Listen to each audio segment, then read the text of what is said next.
खरा दिन थिला स्कूल सब छुट्टी हो जाइथिला। एक सुंदर खरा दिन सकाळे पिंटू और रेखा तांको घर बाहर खेलुथिले। ठीक सेतिकी बेले तांको माँ तांको डाकिले, पिंटू रेखा एठिको आस। पिंटू और रेखा घर को गले। जेमिति सेमाने पहुँचिले सेमाने माँ को हसुथिबार देखिले। यह देखि पिंटू कहि, कौन हैला माँ तुम्हें हसुच कहीं? खुशी हेबार कथा अछि। तुम आई माँ कॉल करथिले, आमको से डाकिछंती। काली आमे तुम आई माँ को घर को जिबा।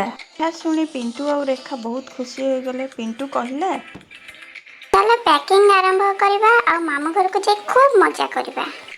परदिन सकाळे सेमाने मामू घर को जिबाकू बाहरी पड़ले। सेमानंकर आई अजांकर गाँ छोटिया गाँटीए, किंतु बहुत सुंदर गाँ थिला, जेउठी अधिकांश लोके चाषबास करुथिले और खुशी रे रहुथिले। जेमिति सेमाने गाँ रे पहुँचिले सेमानंको पाछोटी नबा पई तांको आई अजा बाहरे ठिया होइथिले। तांको अजा कहिले, रेखा पिंटू आस मो पाखकू आस। सेमाने तांको आई अजा को कुंडाई पकाइले और बहुत खुशी हेले। पुणी सेमाने सेठारे स्वादिष्ट खाद्य खाई किछि समय पई सेमाने सोई पड़िले। किछि समय पर सेमाने पुणी उठी मध्य पड़िले। को उठिबार देखि तांको आई कहिले, देखो मु तुम पई लस्सी आनिछि आ ताको पी दियो। आई बनैथिबा लस्सी को पी आईଙ୍କ सहित आंब तोटा बुलिबाकू सेमाने बाहरी पड़ले।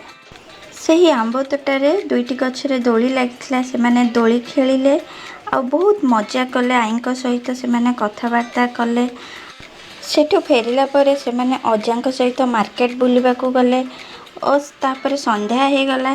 संध्या हैला परे सेमाने घर को फेरी आसिले। आ तापर सेमाने रात्रि भोजन करबा समय रे पिंटू आईଙ୍କୁ कहिला, आई तुम्हें मते खुआई दियो। हाँ मु भी तुम हाथरू खाइबी। रेखा कहिला। तांको आई ठीक अछि कहिले और सेमानंको खुआई देले। तापर सेमाने आईଙ୍କ हाथरू पेट भरी खाइले। रात्रि भोजन करि सारिया परे सेमाने एकाठी ठिया होइथिले। सेमानंको भारी गरम लागिथिला। पिंटू कहिला, आई माँ भारी गरम लगुची, तुम घरे फैन रो गरम पवन भी आसुची और एठी एसी भी नाही। आम घरे तो एसी थिला, सेठी बेसी गरम लागु नथिला। एबे हमको राति सारा निद भी हेबो नाही।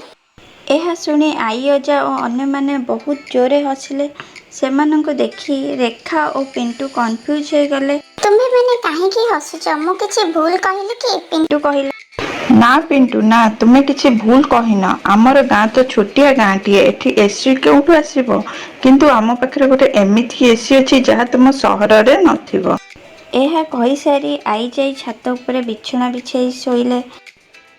पिंटू कहिला, आई माँ आमे मध्ये तुम पाखरे सोइबो।